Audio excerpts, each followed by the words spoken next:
Hello everyone, I welcome you all in this channel of tuition time. And last video में जैसा कि हमने discuss किया था डे 1 के बारे में, मैंने सारी चीज़ें आपको बता दी थी।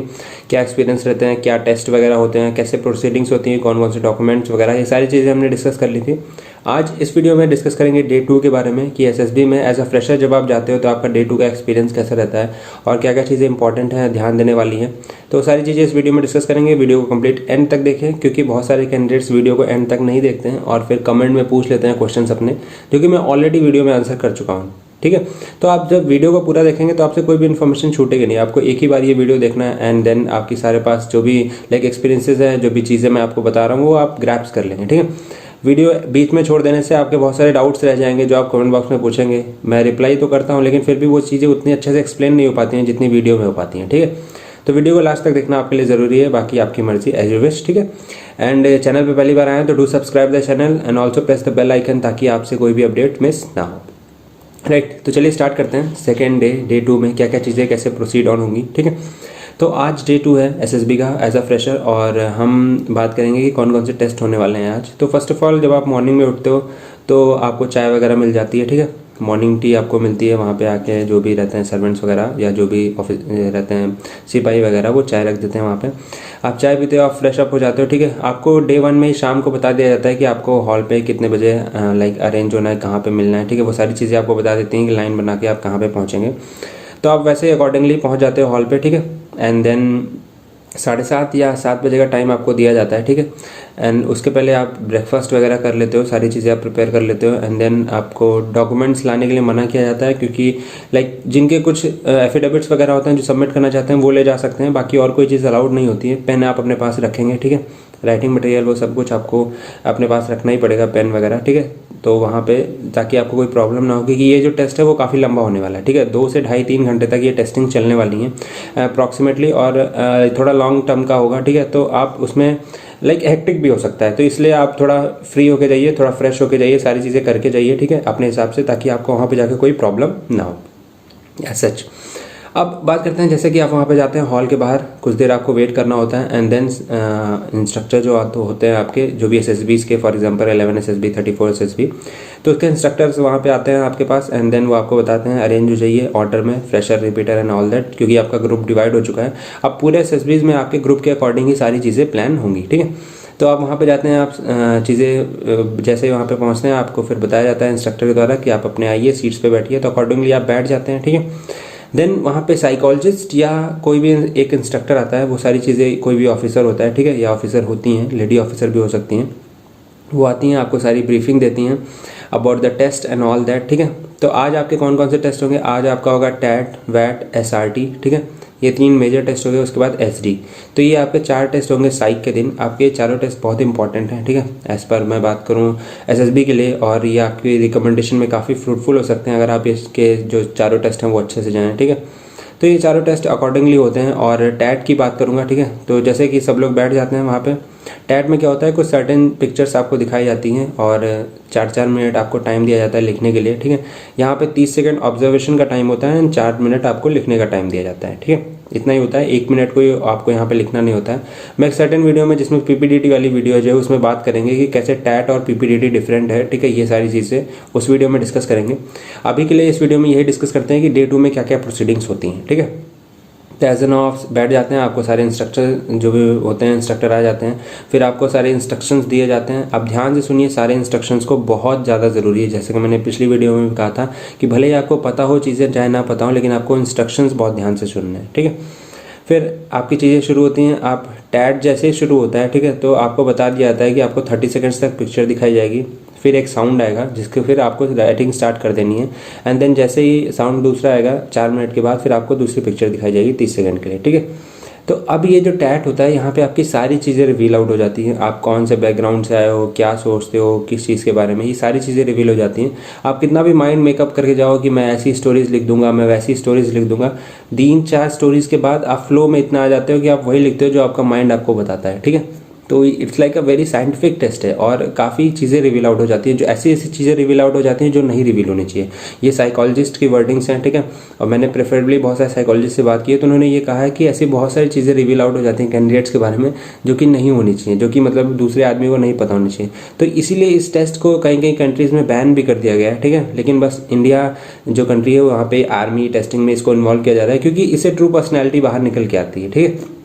ये सारी चीज़ें यहाँ से पता चलती हैं। तो आपका टैट शुरू होता है, पहली पिक्चर आपको दिखाई जाती है। देखिए टैट में जितनी भी पिक्चर्स होंगी अलग अलग टॉपिक से रिलेटेड होंगी, ठीक है। आपको पता नहीं चलेगा, जब आप फ्रेशर होते हो, जब मैं गया था तो मुझे उतनी नॉलेज नहीं थी और मैंने कहीं से कोचिंग भी नहीं करी थी, ठीक है। तो क्या होता है कि जब आप स्टोरीज लिखना शुरू करते हो तो कुछ स्टोरीज आपकी अच्छी बनती हैं एंड देन एक आधा स्टोरीज अगर आपकी ख़राब बन जाती हैं तो आप लाइक सडन दूसरे फेज में चले जाते हो। फिर आप थोड़ी स्टोरीज मतलब it's like a kind of thing कि आप ट्रैप हो जाते हो अपनी थॉट्स में, ठीक है। कहीं कहीं आपको लाइक माइंड में भी नहीं आता है कि आपको अगली स्टोरी क्या लिखनी है। तो ऐसी चीज़ें होती हैं जब आप पहली बार जाते हो। इसलिए मैं कहता हूँ कि जो फ्रेशर है उनको एक बार कोचिंग लेनी चाहिए। एज सच कि पर्सनैलिटी में कोई चेंज आए ना आए, लेकिन आपको आइडिया बहुत सारी चीज़ों का हो जाएगा। जब आप लिखते हो स्टोरीज तभी आपको पता चलता है कि आप कौन सी गलती कर रहे हो। ऐसे मैं आपको बता दे रहा हूँ कि आपको स्टोरीज लिखनी है, आप सुन ले रहे हो लेकिन आप लिख नहीं रहे हो, ठीक है। टेलीग्राम पे भी मैंने एक पिक्चर पोस्ट की आज, अभी कुछ देर पहले ही 1 सवा 1 बजे के आसपास। और मैं लाइक रिक्वेस्ट करूँगा आप लोगों से कि आप स्टोरीज़ लिखें, क्योंकि अगर जब तक आप स्टोरीज़ नहीं लिखेंगे तो आपको अपनी गलतियों का अंदाज़ा नहीं होगा, ठीक है। वहाँ पे आप जाएंगे, आप स्टोरी देखेंगे एंड देन आपको कुछ भी आइडिया नहीं होगा। कभी कभी तो इतनी बैक टू बैक स्टोरीज आती है कि आप सोच नहीं पाते हैं कि लाइक इस पिक्चर के लिए क्या स्टोरी लिखूँ, ठीक है। तो ऐसी जब प्रॉब्लम हो जाएगी आपके लिए तो फिर आपके लिए काफ़ी डिफिकल्ट हो जाएगा। इस प्रॉब्लम को अवॉइड करने का क्या सही तरीका है कि स्टोरीज लिखें, एनालाइज करें, ठीक है। तो मैंने ये पिक्चर डाली है आज, एक पिक्चर आप देख सकते हैं स्क्रीन पे, ये वाली पिक्चर डाली है और इसके ऊपर हम डिस्कशन करेंगे लाइव क्लास में कि कैसे क्या क्या स्टोरीज मुझे मिली हैं।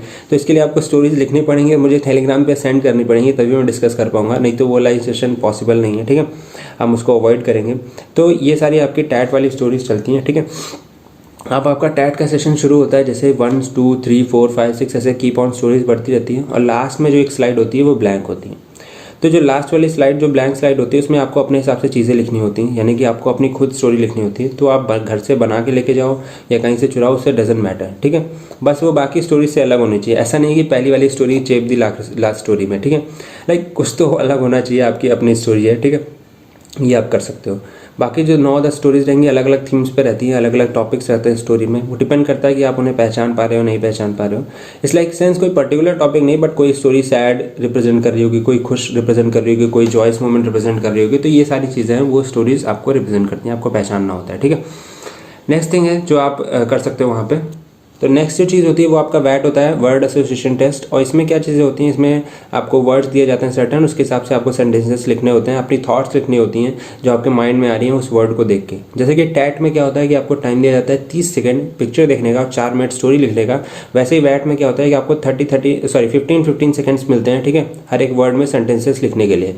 तो टैट और वैट की टेस्टिंग के बीच में ज़्यादा कोई टाइम नहीं मिलता है, आपको कोई सडन ब्रेक वगैरह नहीं मिलेगा, कहीं जाने को नहीं मिलेगा। जैसे ही टैट ओवर होगा उसके बाद फिर 2 मिनट का ब्रेक, और या ऐसे ही बैठे रहेंगे सब लोग एंड थोड़ा डिस्कशन, सेटिंग्स वगैरह वैट की हो जाएंगी एंड देन आपका ब्रीफिंग हो जाएगी आपके लिए वैट की, कि आपको वैट में क्या क्या करना है, कैसी चीज़ें अप्रोच करनी है, ये सारी चीज़ें वहाँ पर हो जाएंगी, ठीक है।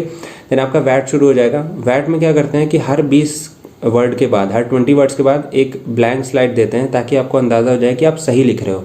कभी कभी क्या होता है कि पहले का दूसरा, दूसरे का तीसरा या तीसरे का चौथा भी लिख देते हो, तो आपका पूरा वैट गड़बड़ हो जाता है, ठीक है। अब वैट में क्या प्रॉब्लम होती है कि जब आप कुछ वर्ड्स लिखने लगते हो तो आपको थॉट्स आती हैं, ठीक है, लेकिन जब आप 40 30 35 वर्ड्स क्रॉस कर लेते हो तो आपकी थॉट्स सडन ब्लॉक होने लगती हैं। क्यों? क्योंकि आपने बहुत सारी चीज़ों को एक्सप्लोर नहीं किया, आपने बहुत ज़्यादा बुक्स नहीं पढ़ी हैं, तो आपके लिए ड्रॉबैक हो सकता है। इसलिए मैं कहता हूँ कैंडिडेट्स को जो एसएसबी की प्रिपरेशन कर रहे हैं उन्हें बुक्स पढ़ना बहुत ज़रूरी है, ठीक है। बुक्स जब आप पढ़ेंगे तो आपको बहुत सारी थॉट्स का आइडिया हो जाएगा, इतनी सारी थॉट्स आपके माइंड में आएंगी, आप कुछ भी लिख सकते हो, ठीक है। जो एक सजेशन मुझे साइकोलॉजिस्ट से मिला था हमेशा कि आपको क्या क्या लिखना चाहिए, कि लिखना ये चाहिए कि जो आपकी पर्सनल लाइफ से रिलेटेड हो, ठीक है। अब अगर आप लिखते हो लव आता है, ठीक है, लव जैसा वर्ड कोई आता है या विंड वर्ड आता है कोई, सपोज करिए, तो आपको इससे अपनी लाइफ से रिलेटेड कोई चीज़ें ऐसे लिखती हैं, कोई इवेंट या कुछ, कोई ऐसा सेंटेंस जो आपकी लाइफ से रिलेटेड हो, ठीक है, जो आपकी कोई पर्सनैलिटी दिखाए, कोई ऑफिसर लाइक पर्सनैलिटी दिखाए। तो ये सारी चीज़ें हैं, बट प्रेफरेबली आप वही लिखिए जो आपके दिमाग में आ रहा है, क्योंकि उसी से आपकी ट्रू पर्सनैलिटी बाहर आ जाएगी। वैट में कोई वर्ड नेगेटिव पॉजिटिव नहीं होता है, हर किसी की थिंकिंग होती है, उसी के हिसाब से वो वर्ड्स लिखते हैं, ठीक है। यही है, आप वर्ड ज़बरदस्ती का पॉजिटिव बनाने की कोशिश करोगे, साफ साफ पता चल जाएगा कि मतलब मेड अप वर्ड है, ठीक है। तो जो आपके दिमाग में आता है वही लिखते हो। वैट की टेस्टिंग हो जाती है, कई वर्ड्स छूट जाते हैं, ठीक है, तो वो प्रॉब्लमेटिक हो जाता है। तो जब भी वर्ड छूट जाएँ तो आप वही वर्ड उस कॉलम में लिख दो, ताकि अगर बाद में आपको टाइम मिलता है तो आप उसको सही कर सको, ठीक है। ये चीज़ें आप कर सकते हो। नेक्स्ट चीज़ आपकी होती है एसआरटी की टेस्टिंग होती है, ठीक है, सिचुएशन रिएक्शन टेस्ट। वैट और एसआरटी के बीच में कभी कभी ब्रेक्स मिलते हैं और कभी कभी ब्रेक्स नहीं मिलते हैं। तो एज अ फ्रेशर जब मैं गया था तो मुझे थोड़े टाइम का 5 मिनट का ब्रेक दिया गया था वैट और एसआरटी के बीच में। तो आप जब उस ब्रेक से लौट के आते हो तो आप कुछ जो अपने वैट छूटे हुए वो कर सकते हो 10-20 सेकेंड में, ठीक है। उतना सा टाइम रहता है आपके पास चीज़ों को सही करने का, तो वहाँ पे टाइम रहता है, ठीक है। अगर आपका कोई वर्ड छूट गया तो आप टेंशन मत लो, अब उसको सही कर सकते हो, कोई प्रॉब्लम नहीं है, पैनिक होने की ज़रूरत नहीं है, ठीक है। थोड़ा सा टाइम आप निकाल सकते हो, इट्स लाइक क्लेवर थिंकिंग, तो वहाँ से आपका सॉर्ट आउट हो जाएगा चीज़ें।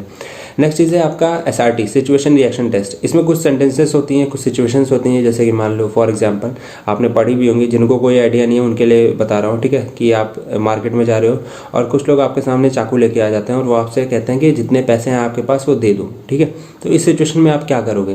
तो यही चीज़ें वहाँ पर लिखनी होती हैं। ऐसे ही आपके पास कुछ क्वेश्चंस होते हैं, सर्टेन नंबर ऑफ क्वेश्चंस होते हैं, आपको 30 सेकेंड्स के हिसाब से लिखना होता है। क्यों? क्योंकि वहाँ पे ये स्क्रीन पे नहीं दिखाया जाता है। एक चीज़ और क्लियर कर देता हूँ, जो टैट होता है उसकी पिक्चर आपको प्रोजेक्टर पे दिखाई जाएगी, वैट आपको प्रोजेक्टर पे दिखाया जाएगा, लेकिन जो एसआरटी होगा उसके लिए आपको बुकलेट मिलेगी, ठीक है। तो जो एसआरटी और बुकलेट जो मिलती है, आपको बुकलेट के हिसाब से चीज़ें लिखनी होती हैं। बहुत कम टाइम देते हैं, 10-15 मिनट ही देते हैं मेरे ख्याल से, कहने को ज़्यादा टाइम बताते हैं एज यूजुअल, जैसे मैंने कि कहा है, ठीक है। आर्मी वाले हमेशा ही कम टाइम देते हैं, तो आपको थोड़ा जल्दी करना पड़ेगा, ठीक है। और सिचुएशन को कम सेंटेंसेस में लिखने की कोशिश करिए, जितनी जल्दी आप सिचुएशन को सॉल्व कर सकें उतना बेहतर रहता है सबके लिए, ठीक है। सारे कैंडिडेट्स के लिए उतना ही फ़ायदा रहेगा, जितना जल्दी वो और जितना ज़्यादा आप अटेम्प्ट करेंगे उतना ज़्यादा आपके लिए अच्छा होगा, ठीक है। अगर आप कम अटेम्प्ट करेंगे तो आप टेंशन में खुद ही रहेंगे कि आपने कम अटेम्प्ट किया। तो more than 40 is a good attempt, right, इतना आप कर सकते हो। आपका टैट हो गया, आपका एसआरटी हो गया, वैट हो गया, ठीक है। अब यहाँ पे आता है आपका सेल्फ डिस्क्रिप्शन टेस्ट, ठीक है। सेल्फ डिस्क्रिप्शन टेस्ट क्या होता है? एसडी, जहाँ पे आपको अपने बारे में लिखना होता है। आपके पेरेंट्स क्या सोचते हैं आपके बारे में, आपके फ्रेंड्स क्या सोचते हैं आपके बारे में, अगर आप कोई जॉब कर रहे हो तो आपके कलीग्स क्या सोचते हैं, अगर आप कहीं कोचिंग में हो, स्कूल में हो, कॉलेज में हो तो आपके क्लासमेट्स क्या सोचते हैं, ठीक है। ये सारी चीज़ें लिखनी है। फिर आप अपने बारे में क्या सोचते हो वो लिखना है, एंड देन कि आप कैसे पर्सन बनने चाहते हो, ठीक है, कैसा आप आदमी इंसान बनना चाहते हो, तो वो लाइफ में आपको लिखना रहता है। आपकी स्ट्रेंथ वीकनेस, ये सारी चीज़ें वहाँ पे लिखनी रहती हैं। ब्रीफिंग को बहुत ध्यान से सुनना, हर एक चीज़ वहाँ पे बताया जाएगा, ठीक है। कोई डाउट होगा तो पूछ लेना, ये एकदम शॉर्ट एक इसको मान के चलो कि कोई भी डाउट होगा तो मैं पूछूंगा, भले लोग मेरे ऊपर हंसें, ठीक है। क्यों? क्योंकि जब आप रिकमेंड हो जाओगे तो बहुत कम लोग हंसेंगे, ठीक है ना। ये सारी चीज़, और लाइक स्किप मत करें, डाउट्स मत रखें, है ना, क्योंकि प्रॉब्लमेटिक हो सकता है फिर आपकी थॉट्स में, आप सोचते रहोगे उसी के बारे में। तो आपका टैट हो गया, वैट हो गया, एसआरटी हो गया, एसडी हो गया, ये सारी चीज़ें आपकी साइक टेस्टिंग खत्म हो गई, ठीक है। साइक में इतना ही था और ये सारी चीज़ें आपकी कंडक्ट हो जाती हैं, आपकी शीट्स जमा हो जाती है। फिर आपको वहाँ से रिलीज़ कर दिया जाता है कुछ सर्टेन इंस्ट्रक्शंस देके, ठीक है। आपकी डे 2 की टेस्टिंग्स खत्म हो गई। जैसे ही वहाँ से आपको रिलीज़ किया जाता है और कुछ कैंडिडेट्स को कहा जाता है कि वो जाके वहाँ पे लाइन बनाए, नहीं तो सारे कैंडिडेट्स को कुछ टाइम दिया जाता है 15-20 मिनट, उसके बाद फिर वापस उनको लाइन बना के एक दूसरी जगह पे असेंबल होने के लिए कहा जाता है, ठीक है। जब वहाँ पे आप असेंबल होते हो तो कुछ कैंडिडेट्स का इंटरव्यू डे 2 के दिन ही होगा, ठीक है। बहुत सारे कैंडिडेट्स का इंटरव्यू डे 2 में ही होगा। मेरा जब भी मैं गया उस भी मेरा डे 2 में ही इंटरव्यू हुआ है, ठीक है। और लाइक साइक टेस्ट के तुरंत बाद आपका इंटरव्यू हो जाएगा, ठीक है। और आपको ज़रा सा भी टाइम नहीं मिलेगा, बिल्कुल सा भी, और कोई प्रिपरेशन कर लो। तो इंटरव्यू की प्रिपरेशन आप एसएसबी में जाके नहीं करोगे, एसएसबी जाने से पहले ही आप इंटरव्यू की प्रिपरेशन करके जाओगे। हर एक चीज़ की प्रिपरेशन आप यहाँ से करके जाओगे, वहाँ पे कोई टाइम ज़्यादा नहीं मिलता है। तो इस चीज़ की श्योरिटी रखो कि आपका इंटरव्यू डे 2 के दिन ही हो सकता है, ठीक है। तो जो बॉम्ब है वो उसी दिन फट सकता है। तो इसलिए प्रिपरेशंस अच्छे से करके जाओ, कोई भी दिक्कत नहीं होगी, लाइक टेंशन में नहीं आओगे, पैनिक नहीं करोगे। अगर आप कोई चीज़ ऐसे सोच के जाओगे कि यार मैं उसी दिन प्रिपेयर कर लूँगा, ये वाली चीज़ एसएसबी में पढ़ लूँगा, तो नहीं हो पाएगा, ठीक है। वहाँ पे कभी कभी आपको टाइम ही नहीं मिलेगा, तो जब टाइम नहीं मिलेगा तो तैयार कर नहीं पाओगे। तो ये सिंपल सा फैक्ट है। तो उस दिन आपका इंटरव्यू होगा, कुछ कैंडिडेट्स का इंटरव्यू होगा और जिन कैंडिडेट्स का इंटरव्यू नहीं होगा वो उस दिन पूरा फ्री हैं। आप जाइए, मस्ती करिए, खाना वाना खाइए, सोइए, जो करना है करिए, ठीक है। डे 3 में क्या चीज़ें हैं वो नेक्स्ट वीडियो में डिस्कस करेंगे। तो ये डे 2 में जिनका इंटरव्यू है उसके बारे में डिस्कस करते हैं। तो कुछ कैंडिडेट्स का इंटरव्यू होगा, उनको बुलाया जाएगा। इंटरव्यू के लिए क्या होगा कि आपके सारे डॉक्यूमेंट्स जो होंगे आपको वहीं रखने होंगे या रूम पे रख देने होंगे, ठीक है, जो डॉर्मेट्री में। एंड देन आपको वेट कराया जाएगा कुछ सर्टेन मिनट के लिए, देन आपको बताया जाएगा, एक वहाँ पे होंगे ऑफिसर या लाइक जो भी इंचार्ज वगैरह रहते हैं वो रहते हैं, तो आपको बताएंगे कि इस सर्टेन टाइम पे आपका इंटरव्यू है, 11 बजे, 12 बजे, 1 बजे, 2 बजे, ऐसे इंटरव्यू रहेगा। तो पूरा दिन इंटरव्यू चलता है, शाम में 4-5 बजे तक इंटरव्यू चलता है, ठीक है। डिपेंड करता है कि कैसे कौन कितने ऑफिसर्स हैं। तो आपका इंटरव्यू हो सकता है प्रेसिडेंट ले, बोर्ड प्रेसिडेंट, या आपका डिप्टी प्रेसिडेंट ले, या एडिशनल आए हो, 3 होते हैं जो आपका इंटरव्यू ले सकते हैं, ठीक है। तो ऐसे ही कुछ कैंडिडेट्स का इंटरव्यू डे 2 के दिन हो जाएगा, बचे हुए का डे 3 के दिन एंड देन सर्टेन्स का डे 4 के दिन। ऐसे ही 3 दिन में इंटरव्यू कंडक्ट हो जाएगा, 5वें दिन कॉन्फ्रेंस होती है, सभी को पता है। तो हमने ये सारी चीज़ें यहाँ पर डिस्कस करनी है डे 2 में, और कोई चीज़ ऐसी बची नहीं है जो आपकी डिस्कस होने वाली है, ठीक है। इंटरव्यू हो जाता है, आप इंटरव्यू देते हो, इंटरव्यू के बारे में सर्टेन जो मुझसे क्वेश्चन पूछे गए थे वो डिस्कस करेंगे नेक्स्ट वीडियो में, आने वाली किसी वीडियो में, है ना। और डे 3 में डिस्कस करेंगे GTO डे 1 के बारे में, और डे 4 में डिस्कस करेंगे GTO डे 2 के बारे में। तो चैनल को सब्सक्राइब करें and also press the bell icon, ताकि आपसे ऐसे आने वाली वीडियोज़ मिस ना हो, ठीक है। और मैंने सारी चीज़ इसमें कवर कर दी है इंटरव्यू वगैरह तक। अब इंटरव्यू हो जाएगा जिन कैंडिडेट्स का, वो फ्री हो जाएंगे डे 3 डे 4 में, डे 5 में उनकी कोई दिक्कत नहीं रहेगी, उनको कोई सर्टेन चीज़ करनी नहीं रहेगी, बस डे आपका इंटरव्यू हो जाएगा and then everything is fine. तो ये था डे 2 का video. So till then bye bye, take care, thank you and have a nice day.